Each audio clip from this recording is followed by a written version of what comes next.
سلامونه. وایي هغه 15 کسان چې 100 کاله پرې تیر شي بیا به هم پیسه دار نشي. کوم کسان دي؟ راځئ چې تاسو ته ووایم. اول محافظه کار او پیرودونکي کسان دي، ځکه دوی د کاروبار منطقي جرأت او زړه نه لري. او دوم هغه کسان دي چې د پیسو تنظیم کولو ترتیب یې زده نه دی، بې حسابه بدخرچي کوي. ځکه دا کسان ټولې پیسې د ورځنۍ سټایل لپاره خرڅوي، نوی موټر، نوی ټلیفونونه، لباس او نور شیان اخلي او د پیسو د پس انداز او سرمایه گذاري په فکر کې نه وي. دریم هغه کسان چې منفي فکر وي، ټوله ورځ شکایت کوي، دا دنیا ښه نه ده، خلک غریب دي، دا دی هغه دی، سیستم خراب دی، کار نشته او دا نشته او دا نشته دی.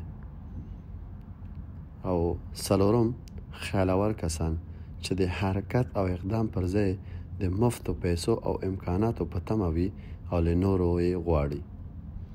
یعنی هغه کسان دي چې فقط سترګې په لاره دي، یو ځای نه پیسې ورته راشي او بس فقط همغې باندې ګزاره وکړي، همغې باندې ناست وي، همغې باندې ځان چلوي. نورو پیسو ته، نورو کارونو ته زړه نه ښه کوي چې یو ځای ته لاړ شي، یو ځای ته خواري وکړي او هلته لاړ شي، پیسې وګټي او یو څه دا شي، یو څه هغه شي، هغه د پیسو برکت پیدا شي د هغې په کور کې. نو دغه ډول کسان.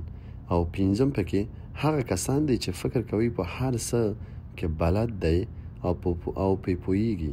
دوی هیڅ کله د زده کړې په اړه فکر او حرکت نه کوي. وایي زه پوهیږم، پوهاوي او زده کړه ته اړتیا نه لرم. نو دا هغه کسان دي چې مثال همیشه ځان جګ بولي، همیشه ځان په جګو دغه کې حسابیږي.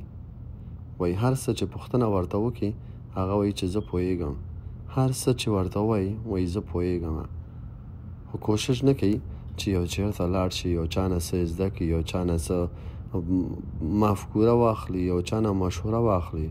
بس په هر کار کې به دا وایي چې زه پوهیږم. نو دوستانو کوشش وکړئ چې دغه 15 ډولو کسانو سره ناسته مه کوئ. که چېرته دغسې انډیوالان دوستان لرئ، هغو نه فکر، هغو نه کوم مشوره مه غواړئ، ځکه هغوی خپله منفي ګرای دي، هغوی همیشه د منفي په سوچ کې دي، منفي فکر لري. نو تا ته هیڅ کله نشي کولی چې مثبته لاره وښیي، تا ته نشي کولی چې تا تشویق کړي په یو لاره لاړ شي ته کامیاب شي. نو هر کله چې تاسو یو کار کوئ، هیڅ کوم کار هغه نشته دی چې هغه آسان وي. هر کار چې کوئ اول سخته لري، زحمت غواړي، کار غواړي، کوشش غواړي، تر څو چې د هغې ته ورسېږي، هغې هدف ته ورسېږي او هلته کامیاب شي. نو ټولو دوستانو نه هیله ده همیشه په یو ځای باندې مه کښېنئ، په یو ځای تکیه، په یو څیز چې تاسو مرجع لرئ هغې باندې تکیه مه کوئ. کوشش وکړئ مختلفو لارو نه مختلفې کوششونه وکړئ تر څو یو شی لاسته مو راشي. الله جل جلاله هیڅ کله خپل بندگان نه هیله کوي نه. هغه وایي چې ته کار وکړه او زه به ستا په کارونو کې زه برکت درکوم. نو ته وظیفه ستا دا دی چې ته حرکت وکړه او الله جل جلاله به هغه خیر کاری تا ته پکې برکت اچوي. هیڅ نور کوم مشکل نشته دی. نو هیله ده چې دا ویډیو ستاسو خوښ شوی وي او خپل دوستانو ته، فامیلونو ته شیر کړئ او زما چینل سبسکرایب کړئ. مننه. السلام علیکم ورحمت الله.